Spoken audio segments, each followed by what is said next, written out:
Hi everyone, welcome and welcome back to JUENFO Kitchen, where we just enjoy food. So let's enjoy this juicy, delicious stuffed chicken breast.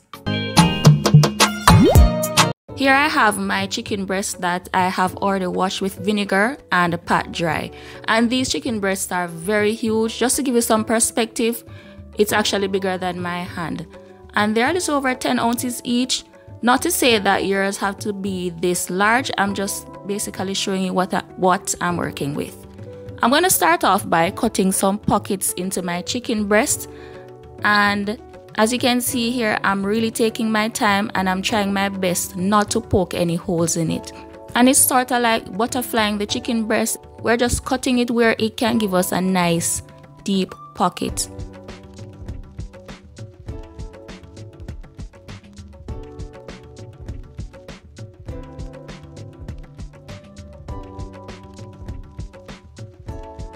And as you can see guys, after all of that, I still accidentally cut a hole in it, but that's alright. I'm gonna first start by seasoning, and I'm putting a little bit of olive oil on it so that I can spread the seasoning a lot easier. And I'm seasoning with a little bit of salt, black pepper, onion and garlic powder, all-purpose seasoning, and a little bit of smoked paprika.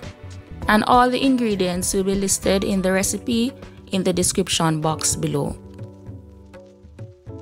And you want to make sure that you season this very well. Chicken breast can be sort of bland, so I'm taking my time and I'm seasoning this thoroughly. And I'm rubbing this seasoning in, including inside the pocket, so that this can be flavorful throughout. And feel free to use whatever seasonings you like. You don't really have to limit yourself to whatever I'm using here.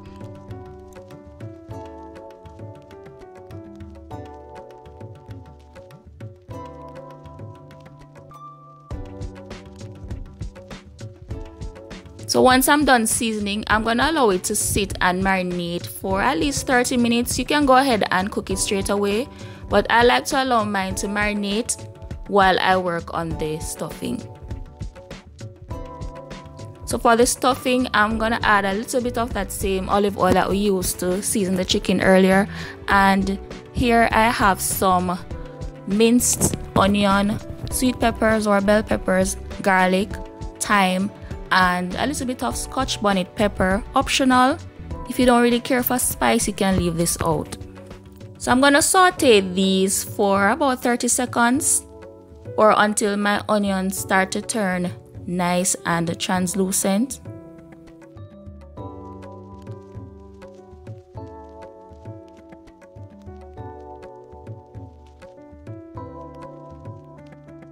And then I'm gonna go in with 2 large handfuls of fresh callaloo. Now I show you how to prepare fresh callaloo in a video. I'll go ahead and link it for you guys. And I'm gonna season with a little bit of the same seasonings that we used to season the chicken breast: salt, black pepper, and a little bit of the all-purpose seasoning. Now I'm not cooking this all the way through because it's gonna cook a little bit more when we are cooking the chicken. So I'm just basically wilting this. And as soon as it's wilted, I'm gonna turn my heat off and then transfer it to a bowl so that it can cool down.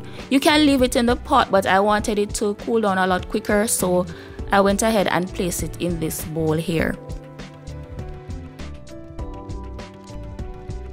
Now once it cools down, I'm gonna go in with my cheese. Now I have here some mozzarella and a little bit of cream cheese. Now you can use whatever cheese you like. I'm just basically using whatever I had available in my fridge. I'm gonna quickly switch to a fork because it gets the job done a little bit easier. And my stuffing is still a little bit warm. You still want it to be warm so that your cheese can melt. Now once I fully incorporate my cheese, I'm gonna go ahead and stuff my chicken breast.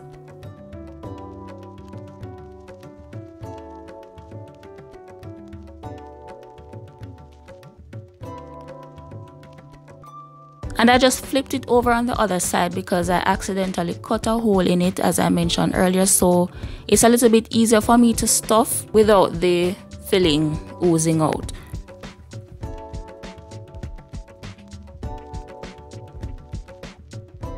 Now after stuffing, I'm gonna go in with my toothpick. And you want to make sure that you keep track of how many toothpicks that you're using to seal your chicken breast, because the last thing you want is for you to serve this and it has a toothpick in it. So I try to use the same amount of toothpicks to seal each chicken breast, so that way it's easier for me to keep count of how many toothpicks to remove.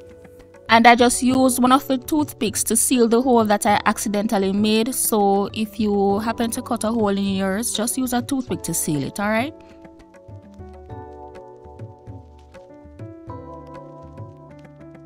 So to sear my chicken breast, I'm going to go in with a little bit more of that olive oil and a little bit of butter. And I'm placing my breast face side down, because I wanted this part to get a nice sear, since that's the part that's gonna be presented. So we want this side to sear up nicely. So after 4 minutes, I'm gonna go ahead and flip them on the other side, and look at that sear, guys. So beautiful.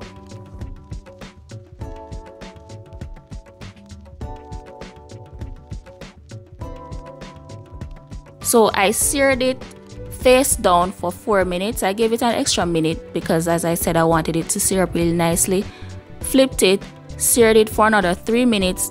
Then I added some low sodium chicken stock, because we're gonna finish this up on the stove top. I'm gonna cover that and allow it to cook for another 5 minutes. Chicken breast doesn't take long to cook at all. You don't want them to dry out.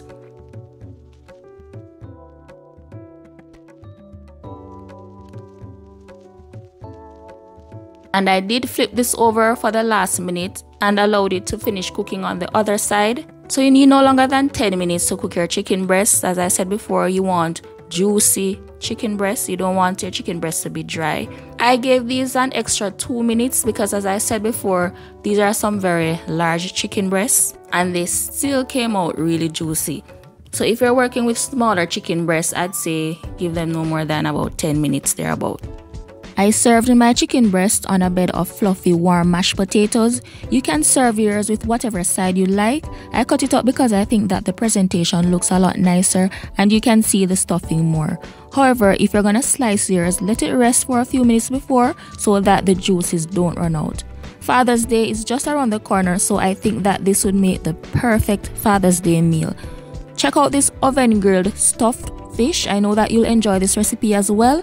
Don't forget to like, share and subscribe. Social media links are in the description as well as the recipe. Thanks for watching, and until next time, live life to the fullest and just enjoy food.